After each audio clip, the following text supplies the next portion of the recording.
ఈ రోజే డౌన్లోడ్ చేయండి. మీ ఫేవరెట్ షోస్ చూడండి.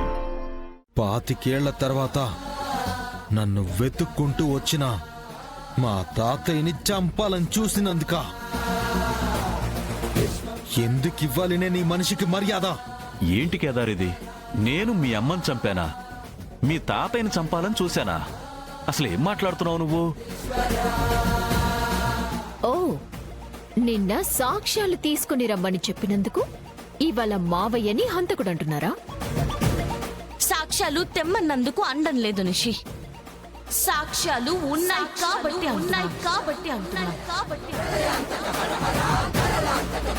సాక్ష్యాలున్నాయా? ఏందమ్మా సాక్ష్యాలు? కేదార్ వాళ్ళ అమ్మని చంపారు అనడానికి ఆవిడ రాసిన డైరీ. పొద్దున్నే తాతయ్య గారిని చంపాలన్నందుకు మేము. ఇవి సరిపోతాయి అత్తయ్య గారు? ఆహాహాహా, సాక్ష్యాలు తీసుకురాలేకపోతే ఇవాళ ఇంట్లో నుంచి వెళ్లిపోవాలని ఎంత మంచి నాటకం ఆడుతున్నారే.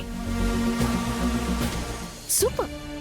ఏమైనా సరే ఇలాంటి దొంగ నాటకాలు ఆడాలంటే మీ తర్వాతేనే ఎవరైనా. నిషి, నాటకాలు ఆడాల్సిన అవసరం మాకు లేదు. ఈ కేదార్ ఇంటి వారసుడు అన్నది ఎంత నిజమో, కేదార్ వాళ్ళ అమ్మ చావుకి కమలాకర్ మావయ్యకి సంబంధం ఉన్నది అన్నది కూడా అంతే నిజం.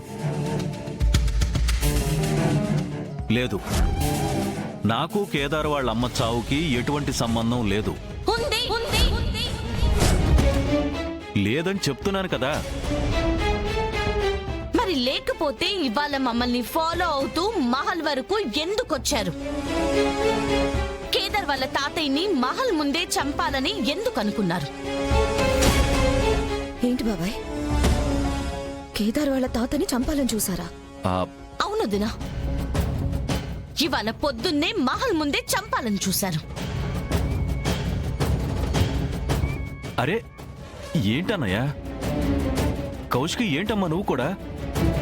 వీళ్ళేదో చెప్తే నన్నలా చూస్తారేంటి? అసలు కేదార్కి తాతయ్య ఉన్నాడన్న సంగతే నాకు తెలీదు. నేను బాబాయ్ మార్నింగ్ నుంచి సైట్ దగ్గర పనులు చూసుకుంటూ ఉన్నాం. కావాలంటే కాంట్రాక్టర్కి ఫోన్ చేశాడు కండి. అబద్ధం. వీళ్ళు అబద్ధం చెప్తున్నారు. మా అమ్మ ఏం తప్పు చేసిందని చంపేశారు బాబాయ్. ప్రేమించడం తప్ప, పెళ్లి చేసుకున్న అతనితో కలిసి ఉండాలని ఆశపడ్డం తప్ప, ఎన్నో ఆశలతో మా నాన్నతో కలిసి బతకాలని కలలు కన్న మా అమ్మని ఎలా చంపగలిగావు బాబాయ్? రేయ్, నీకేమైనా పిచ్చి పట్టిందా? అయినా నేను చంపలేదు అంటే ఎందుకు చంపావు అంటూ నన్ను అడుగుతావు? మా తాత ఇచ్చిన డైరీ చదివాను బాబాయ్. నువ్వు మా అమ్మని చంపాలనుకోవడం, ప్రయత్నించడం అంతా నాకు తెలిసిపోయింది. నువ్వు తెలుసుకోవాల్సింది ఇవన్నీ కాదురా. నువ్వు ఎవరికి పుట్టావో అని.